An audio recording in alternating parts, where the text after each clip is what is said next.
प्रभुपद रत भव विरत नित वंदम भक्त उदार। भक्त श्री सुदामा जी का चरित्र चल रहा है। जब भगवान कृष्ण सांदीपनि ऋषि के आश्रम में शिक्षा प्राप्त करने के लिए गए तो वहाँ उन्होंने अन्य विद्यार्थियों के अतिरिक्त सुदामा नाम के एक ब्राह्मण कुमार को देखा। श्री भगवान ने देखा कि सुदामा अन्य बालकों की अपेक्षा अलग है, एकांत प्रिय है, भजनशील है, सुशील और विनम्र है, स्वाध्याय में समय यापन करता है। समाज की दृष्टि से सुदामा जन्म का जैसे ब्राह्मण था ऐसे जन्म से निर्धन भी था। एक ये भी कारण था कि सुदामा की वहाँ कोई विशेष पूछ नहीं थी, न उसने कोई मित्र बनाई। और यही बातें सुदामा की, यही उनके गुण श्री कृष्ण को रुचिकर लगी, सुप्रिय लगी। वो अपना अधिक समय अपनी सहकक्षी इस सुदामा ब्राह्मण कुमार के साथ व्यतीत करने लगी। सिद्धांत की बात यहाँ ये स्पष्ट होती कि जिसका कोई नहीं उसके भगवान, अनाथ के नाथ भगवान, असहाय के सहाय श्री भगवान। अंदर ही अंदर ये सिद्धांत चल रहा था। भगवान तो गुण देखते हैं, भगवान तो स्वभाव और चरित्र देखती हैं। स्वभाव और चरित्र की दृष्टि से सुदामा नाम का ये बालक सर्वोत्तम था। भावप्रिय भगवान ने सुदामा को अपना मानो मित्र बना लिया। कालांतर में श्री कृष्ण शिक्षा प्राप्त करके सांदीपनि ऋषि के आश्रम से निकले। उज्जैनी नाम की नगरी से, उज्जैन से निकले, अवंतिका से निकले और अपने घर, उस समय मथुरा था, वहाँ आ गए। कालांतर में सुदामा नाम का ब्राह्मण कुमार शिक्षा प्राप्त करके ये भी अपने घर चला गया। जैसे हुआ करता है, समय व्यतीत होता गया, वर्षों बीत गए। श्री कृष्ण और सुदामा दोनों गृहस्थ में प्रवेश कर चुके थे। सुदामा निर्धन ब्राह्मण थे। एक निर्धन ब्राह्मण कुमारी से उनका विवाह हुआ। दोनों का आदर्श जीवन था, अयाचित वृत्ति से रहते थे। ब्राह्मणों को भिक्षा मांगने का अधिकार है, पर सुदामा भिक्षा नहीं मांगती थी। कहती थी जो भाग्य में है, जो भगवान की इच्छा है, स्वतः हमारे पास पहुंच जाएगा। याचना करने की क्या आवश्यकता है। सुदामा सच्चे अर्थ में ब्राह्मण थे। वेद उपनिषद कहते हैं ब्राह्मण सो है जो ब्रह्म में अयन करता है, जो परमात्म चिंतन करता है, भगवान का भजन करता है और दूसरों को इस प्रकार ब्रह्म विद्या का ज्ञान देता है। उसके लिए कोई शुल्क नहीं देता, जो स्वयं कुछ देती तो सो स्वीकार कर देता है। सारी बात का कुल परिणाम ये कि ब्राह्मण सुदामा निर्धन थे, निर्धन ही रहे। ब्राह्मणी भी अपनी जैसी मिल गई। दोनों का धन संतोष था। All the wealth the had is that of containment.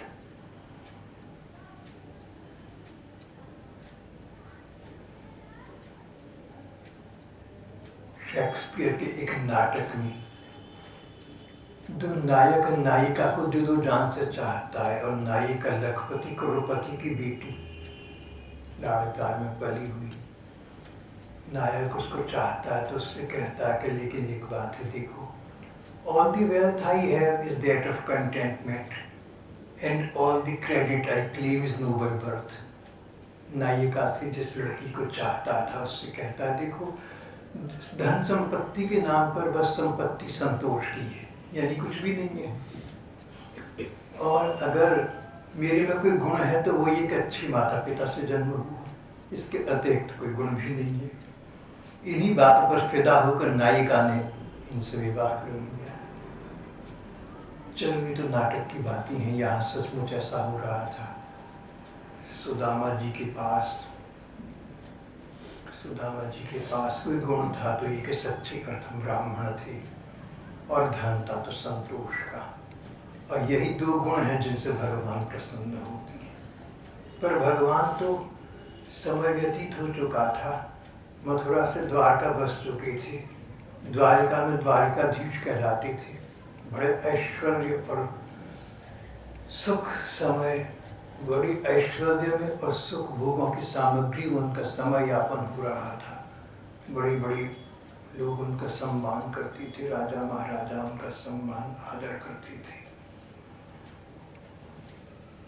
Sudama और श्री कृष्ण जब से विलग हुए, तब से सुदामा श्री कृष्ण को भूल न पाए, एक पल को भी विस्मरण न कर सके। श्री कृष्ण के रूप सौंदर्य की छवि उनके नयनों में और उनके मन में समाहित हो गई, समा गई, छा गई।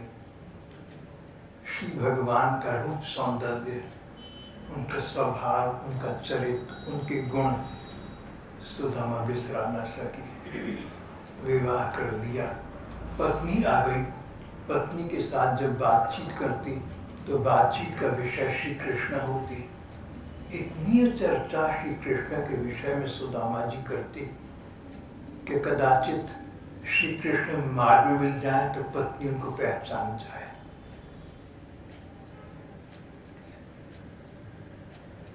एक दिन पत्नी ने देखा कि पतिदेव दिन पर दिन निर्धनता के कारण, भूखमरी के कारण दुर्बल होती जा रही हैं। अस्थि पंजर रह गए, नस जाल रह गए, स्केलेटन ऑफ बोन्स, हड्डियों का ढांचा बनकर रह गए। पतिव्रता पत्नी को अपने से कहीं अधिक चिंता अपने पति की थी। अगर उनसे कहे कि तुम अपने लिए धन ले आओ तो संतोषी जीव सुदामा नहीं लाएगी। बोली देखिए, आपका गृहस्थ जीवन है, आपका कुटुंब है, क्यों नहीं आप श्री कृष्ण से मिलते? आपके पुराने मित्र हैं, द्वारकेश्वर हैं, न जाने कितना धन संपत्ति आपको दे देंगे। ब्राह्मणी के बहुत बार बार आग्रह करने पर सुदामा जी इस अनिवार्यता पर, इस शर्त पर जाने को रजामंद हुए कि वो धन तो नहीं मांगेंगे, धन की बात तो नहीं करेंगे, पर इस बहाने उन्हें भगवान श्री कृष्ण के दर्शन हो जाएंगे। पत्नी ने पड़ोस से कहीं से एक प्रकार के चावलों की थोड़ी सी पोटली लाकर इनको पकड़ा दी, सो लेकर चले गए। समाज का शिष्टाचार का नियम है, कहीं जाओ तो कुछ थोड़ी बहुत उपहार के रूप में भेंट सामग्री ले चलो, सो लेकर चले। श्री कृष्ण के पास जब सुदामा जी पहुंचे तो उन्हें ये देखकर आश्चर्य हुआ। ये तो पता था कि श्री कृष्ण द्वारकाधीश हैं, बड़ी बड़ी बादशाहों जैसा उनका ऐश्वर्य है, पर जो आंखों से सचमुच सामने देखा सो तो चकित कर देने वाला था। मानो देवराज इंद्र की राजधानी अमरावती से अधिक ऐश्वर्य था श्री कृष्ण का। There is all the difference between seeing a thing and hearing about it. Pashto की कहावत में कहा गया है कि किसी चीज के विषय में सुनना और स्वयं उसको अपनी आंखों से देखना, दोनों बातों में जमीन आसमान का अंतर है। सुदामा ने जो सुना था श्री कृष्ण का ऐश्वर्य सो, और जो अब अपनी आंखों से देखा सो, दोनों में आकाश और पृथ्वी का अंतर था। इतना अंतर, श्री कृष्ण का इतना अधिक ऐश्वर्य कि सुदामा अपना आत्मविश्वास मानो खो बैठी, संकोच में पड़ गए। इस प्रकार के द्वारकाधीश को मैं क्या कहूँ कि मेरा मित्र है, फटे चीथड़े पहने हुए एक निर्धन ब्राह्मण। पर श्री कृष्ण को पता लगा कि सुदामा पुराना सहकक्षी मिलने आया है तो बाहर भागे आए नंगे पांव। उनको देखकर बहुत प्रसन्न हुए। ग्रंथ कहते हैं कि भगवान का स्वभाव है, जैसे भक्त भगवान को मिलने के लिए आतुर रहते हैं, इस प्रकार भगवान भी भक्तों को मिलने के लिए आतुर रहते हैं। और आज यही लगा, ऐसा लगा मानो श्री कृष्ण को कोई अमूल्य निधि मिल गई हो, इस प्रकार सुदामा से मिली। हृदय से लगा लिया, हाथ पकड़कर साथ अंदर लेकर चली। हर्षातिरेक से मिलन के सुख आनंद में खोए श्री कृष्ण एक शब्द न बोल सके, और सुदामा बेचारे के पास तो बोलने को था भी कुछ नहीं। दोनों मौन मूक भाषा में एक दूसरे को प्रेम के संदेश दे रही थी। श्री कृष्ण के निजी भवन में सुदामा इनके साथ पहुंची तो जिस पलंग पर श्री कृष्ण की प्रधान पत्नी रुक्मिणी जी विराजती थी, रुक्मिणी जी लक्ष्मी जी का अवतार मानी गई है। श्री कृष्ण ने अपने सुदामा अतिथि को वहां बिठाया। जब भगवान की पत्नियों ने देखा कि भगवान इस निर्धन कंगाल ब्राह्मण का इतना आदर कर रहे हैं, तो उन्होंने भी सुदामा जी का बहुत स्वागत सत्कार किया।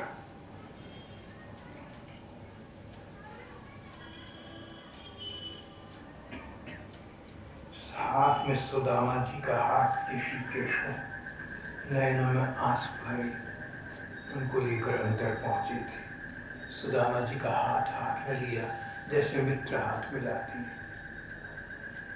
मित्रों से हाथ मिलाने के श्री कृष्ण की परंपरा और स्वभाव सदा से था।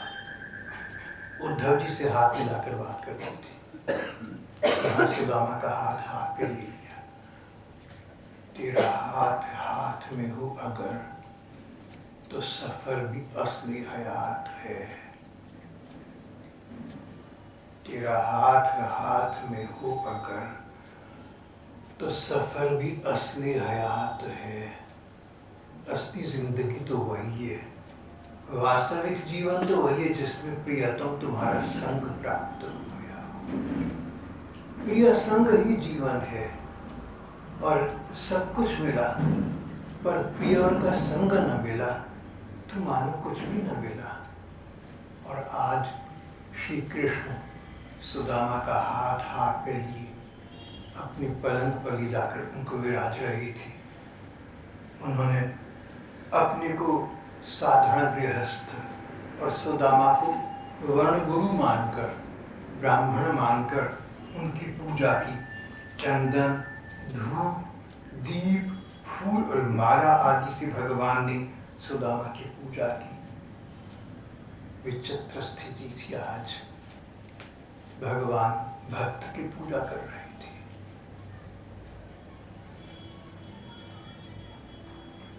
नाना प्रकार के पकवान से भोजन करा के उन्हें तृप्त दिया। स्वयं पानी लेकर आई, सुदामा के हाथ धुलाए, उनके पांव धुलाए, उनको पान पकड़ाया। भोजन करके सुदामा बैठ गए। भगवान की पटरानियां स्वयं अपने हाथ उन पर पंखा झलने लगी। श्री कृष्णचंद्र उनके पास बैठ गए, उनका हाथ अपने हाथ में लेकर बातें करने लगी। बातें आरंभ हुई, पूर्व युग की बातें आरंभ हो गई। जो पुराने मित्र मिले तो पुरानी बातें करने लगे। हम दोनों गुरुकुल में पहली बार मिले थे, उज्जैन में मिले थे पहली बार, शांतिपनी ऋषि के आश्रम में मिले थे। और बच्चे तो अपने अपने खेल में लग गए या पढ़ाई बस्ती लेकर कहीं इधर उधर बैठकर कुछ पढ़ाई करने लगे, कुछ खेलने लगे। और सुदामा और श्री कृष्ण दोनों एकांत प्रिय एक दूसरे के साथ बैठे एक दूसरे के भाव पड़ रहे थे। बहुत जल्दी कृष्ण सुदामा की मित्रता हो गई थी। श्री भगवान कह रहे थे, सुदामा तुम्हें याद है ना वो दिन जब हम दोनों मिलकर खेला करती थी। कभी कभी पास के वन में चली जाती, कभी किसी उपवन में चली जाती, कभी किसी वीथी वाटिका में निकल जाती। भ्रमण परिभ्रमण के लिए, सैर सपाटे के लिए, पिकनिक के लिए। हम दोनों वेदांत चर्चा किया करते, हम दोनों भगवत चर्चा किया करते, जीवन के उच्च मूल्यों पर हम आपस में विचार विनिमय किया करते थे। सुदामा, तुम्हें याद है वो दिन जब एक बार गुरु जी ने हमें संविधा लाने के लिए भेजा था वन में, अचानक जोर की बारिश आरंभ हो गई, बड़े जोर की वर्षा, धुआंधार। हम दोनों वहां फंस गए, बड़ी कठिनाई से घर पहुंचे थे। गुरु जी चिंतित थे, हमारी चिंता कर रही थी। हमें देखकर उन्होंने शाबाशी दी थी, बच्चे हों तो ऐसे, विद्यार्थी हो तो ऐसे, शिष्य तो हों तो ऐसे, गुरु आज्ञा के सामने आंधी पानी बारिश की तुमने चिंता नहीं की। सुदामा, ये सब साहस मुझे तुमने ही तो दिया था। तुम मेरा बहुत ध्यान रखती थी। तुम मुझे मित्र न मानकर, तुम मुझे सहपाठी न मानकर, सहकक्षी न मानकर छोटा भाई समझते थे। मुझे वो सब दिन याद है, कैसे हम बगीचे में बैठती थी, फूलों को देखा करती थी, कभी तितलियों को देखती, कभी आसमान में इंद्रधनुष को देखा करके लगातार घंटों बैठकर।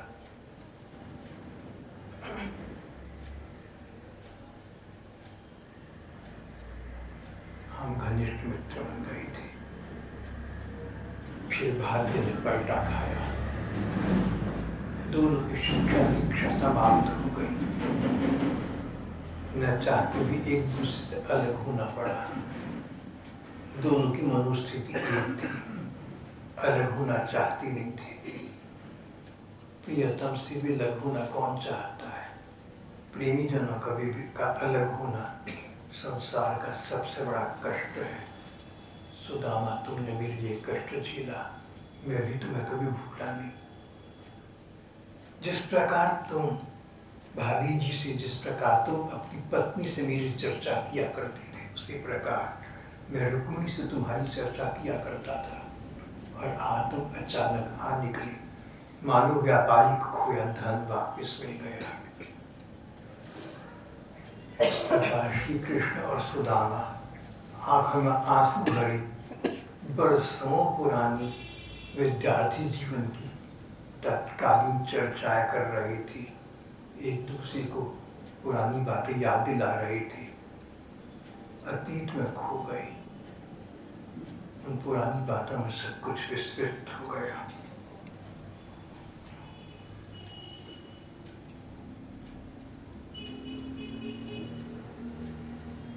फिर श्री कृष्ण कहने लगे, सुदामा देखो, तुमने मेरा छोटे भाई, मानो मैं तुम्हारा छोटा भाई, तुमने इस प्रकार कितना मेरा ध्यान रखा था।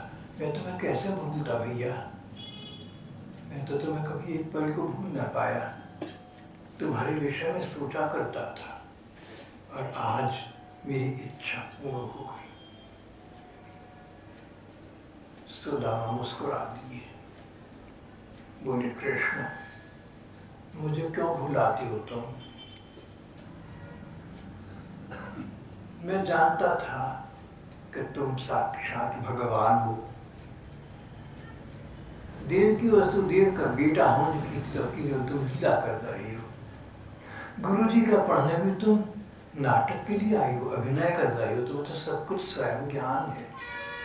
तुम स्वयं प्रकाश हो, तुम आत्म प्रकाश हो, तुम सुविद्या हो, तुम त्रिगुणातीत हो। सारी कायनात, ये निखिल सृष्टि तुम्हारी पलक झपकते झपकते बनते बिगड़ा करती है। करोड़ों ब्रह्मा को तुम जन्म देने और क्षय करने की सामर्थ्य रखती हो। जगत गुरु श्री कृष्ण ऐसी बातें करके मुझे भुलावा न लो। सच कहूँ, मैं तो तुम्हारे पास दो बातों के लिए आया, तुम्हारी झलक देखने आया। तुम्हारी शीतल दर्शन का प्रलोभ, तुम्हारी मुख दर्शन का लोभ, मैं उसका संवरण न कर सका, और सोचा तुमसे कहूँगा कि अपना संग नहीं, तो अपनी सेवा नहीं तो अपना सतत स्मरण तो मुझे प्रदान कर दो। मेरे नयनों में तुम रहो, मेरे मन में तुम रहो, मेरे रोम रोम में रहो, मेरे हृदय में रहो। मेरे हृदय के सम्राट, मेरे ठाकुर, मुझे तुमसे ये आशा है, अभिलाषा है, आकांक्षा है।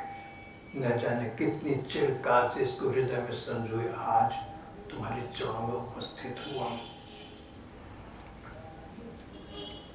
श्री भगवान ने बात को टालते हुए कहा, अरे सुदामा, ये पोटली कैसी है, देते क्यों नहीं?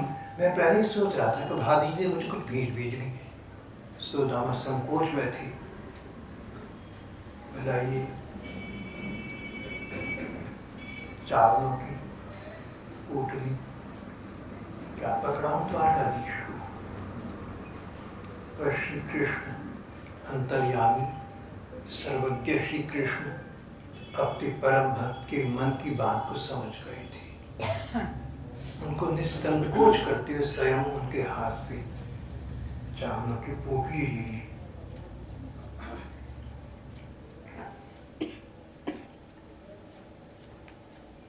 सुदामा ने मस्तक झुका लिया, चुप बैठी रही।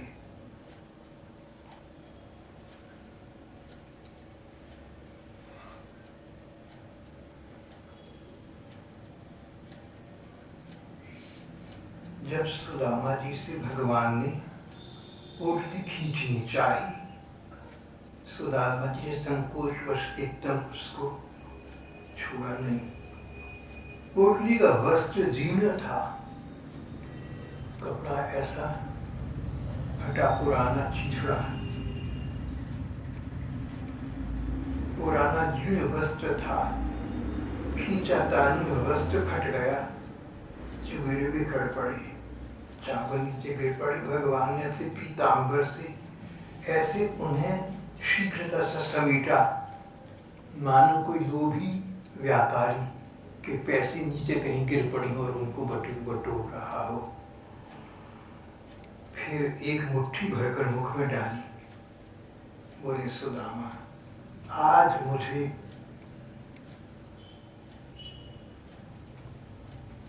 वृंदावन के बाद खाने पीने का सुख मिला तो आज मिला। न मथुरा मिला, न कभी यहाँ द्वारका मिला। राजप्रासाद में वो सुख कहाँ जो वृंदावन के प्रेमी भक्तों में हुआ करता था। आज उस प्रेम रस का आस्वादन तुम्हारी इन चावलों में मुझे प्राप्त हुआ। भगवान मुट्ठी भरकर दूसरा ग्रास मुंह में डालने वाली थी। रुक्मिणी जी ने सोचा, पत्नी थी, पत्नी का कर्तव्य, अरे जैसी तैसी ये चोरिए चावल, भला श्री कृष्ण को कहाँ आदत ऐसी चीजें खाने की? कहीं इनकी उदर व्यवस्था न बिगड़ जाए। पता नहीं इनको सचमुच स्वादिष्ट लग रहे हैं, भक्त का केवल मान रख रहे हैं। बोली, ठाकुर जी, इतना न्याय मेरे साथ मत करो, मुझे भी तो भाग दो। ये कहकर उनके हाथ से, भगवान के हाथ से चावलों की पोटली छीन ली। भगवान कह रहे थे, मधुर, परम स्वादिष्ट, अमृत के समान।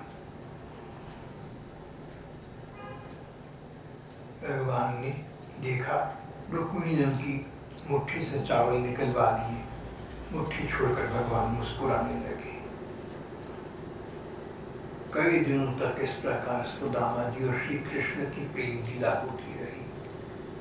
श्री कृष्ण ने और उनके पटरानी ने सुदामा जी की बड़ी सेवा की। अंत में अपने परम सखा श्री कृष्ण की अनुमति लेकर सुदामा अपने घर जाने को रवाना हुए, विदा हुए।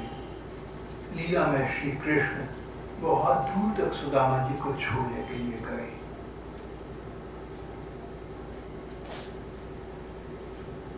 फिर दोनों का बिछो हुआ, एक दूसरे से विदा ली।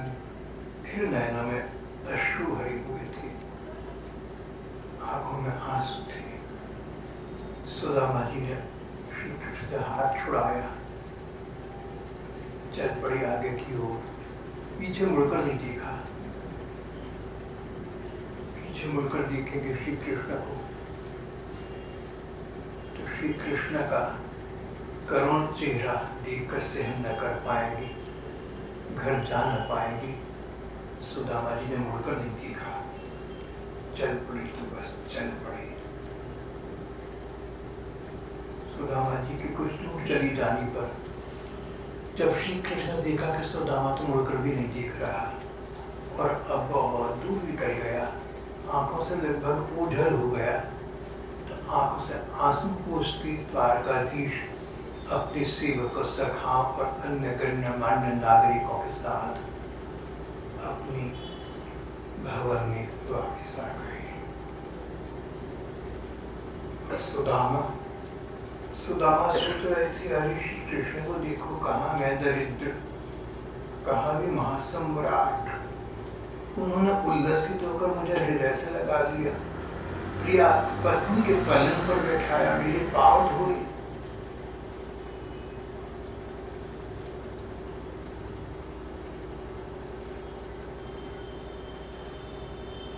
सुदामा मार्ग भर श्री कृष्ण का गुण चिंतन करती रही। एक क्षण को ये विचार न आया कि पत्नी को जाकर क्या उत्तर दूंगा। न तो मैंने धन मांगा, न श्री कृष्ण ने दिया। श्री कृष्ण ने मुझे धन न देकर ठीक ही किया। जानती थी मुझे संकोच होगा, मैं धन मांगने नहीं आया तो क्यों देती। और धन की अनेक कहानियां हैं। श्री कृष्ण उनसे मुझे उत्तर रखना चाहते थे, सच्चे मित्र को ठहरे। ये सब बातें उनके विचार पथ में न उतरी।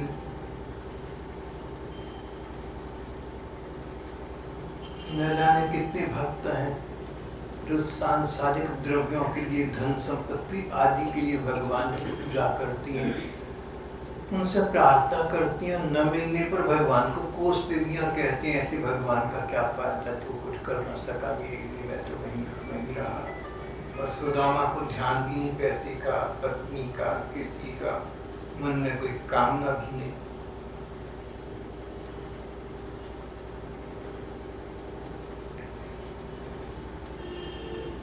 सुदामा जी को घर पहुंचने को भी जल्दी न थी। दिवास्वप्नों में खोई सुदामा, श्री कृष्ण के विचारों में खोई सुदामा, कभी इधर चली जाती, कभी उधर चली जाती, सीधे मार्ग पर न चल सकी। पर अंततः अपने घर पहुंची तो देखा वहां तो कोई बहुत बड़ा भवन खड़ा हुआ है। उनकी झोपड़ी कहाँ गई, आसपास की झोपड़ी कहाँ चली गई। ये तो जेजी कॉलोनी में रहती थी, जेजी कॉलोनी, झुग्गी झोपड़ी कॉलोनी। और यहाँ पर राजभवन, महाप्रसाद, इतना बड़ा महल खड़ा हुआ है। सुंदर सुंदर कन्याएं घूम रही थी। एक परम सुंदरी कन्या, छोटी उम्र की बालिका मान लो, स्वीट 16 की भांति, कोई स्वर्ग से अप्सरा उतरी हो, सर्वांग सौंदर्य सुंदरी, अंग अंग से सौंदर्य झांक रहा था। कोई होगी, मैंने क्या लेना है, मेरी झोंपड़ी को तोड़कर किसी ने अपना महल खड़ा कर लिया है। पर कन्याओं से घिरी हुई सुंदरी इनके पास आई, चरणों में प्रणाम किया। अरे ये तो मेरी ब्राह्मणी है, ये सुदामा जी की पत्नी थी। पता लगा कौतुकी श्री कृष्ण ने उन्हें सरप्राइज गिफ्ट, कौतुकी श्री कृष्ण ने उन्हें चकित करने के लिए बिना उनसे कुछ कही, बिना उन्हें बताई, उनके मांगने तो प्रश्न ही नहीं था, उनके पीछे चुपचाप सुदामा जी के लिए भवन खड़ा करवा दिया था। कौतुकी कृष्ण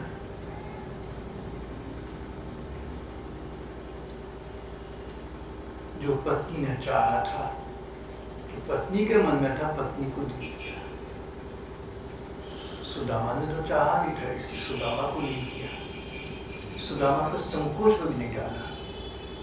सुदामा घर पहुंचे तो पता लगा कि ये महाप्रसाद, ये भव्य भवन श्री कृष्ण का प्रसाद नहीं, उनकी भेंट है। एक गृहस्थ के घर सुदामा ब्राह्मण गए थे, वर्ण गुरु थे उनके। श्री कृष्ण ने उनको ये भेंट प्रदान की थी, अर्पित की थी।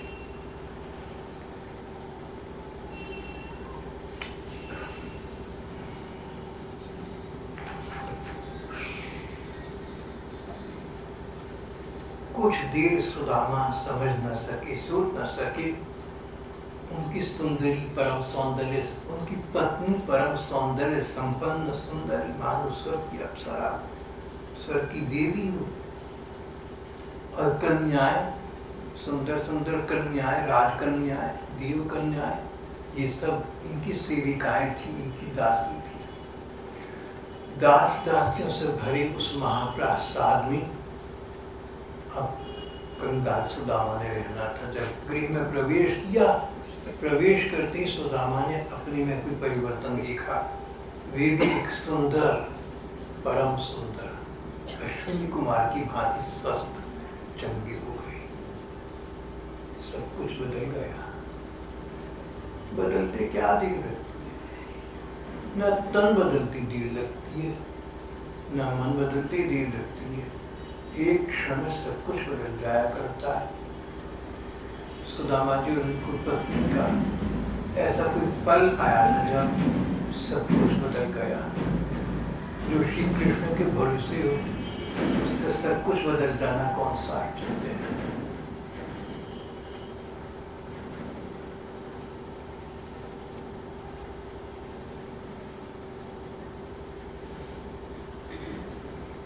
स्वर्ग की देवी जैसी ब्राह्मणी ने सैकड़ों दासियों के साथ सुदामा जी को अंदर ले जाकर उनका स्वागत सत्कार किया।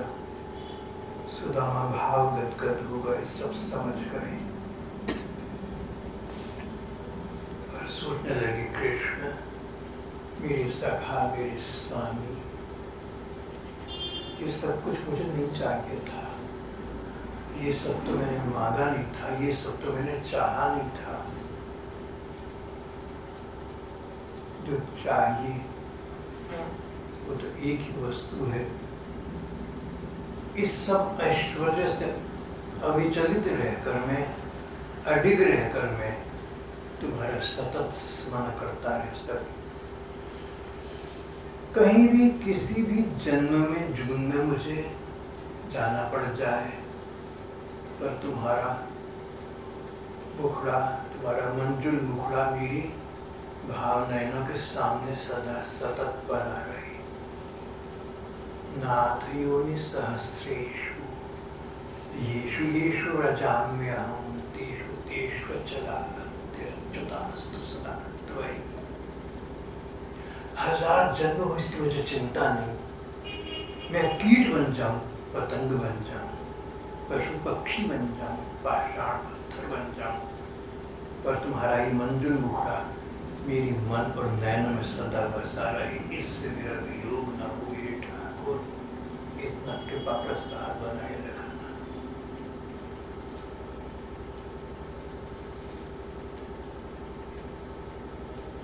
इंद्र जैसा ऐश्वर्य पाकर भी सुदामा उसमें आसक्त न हुए।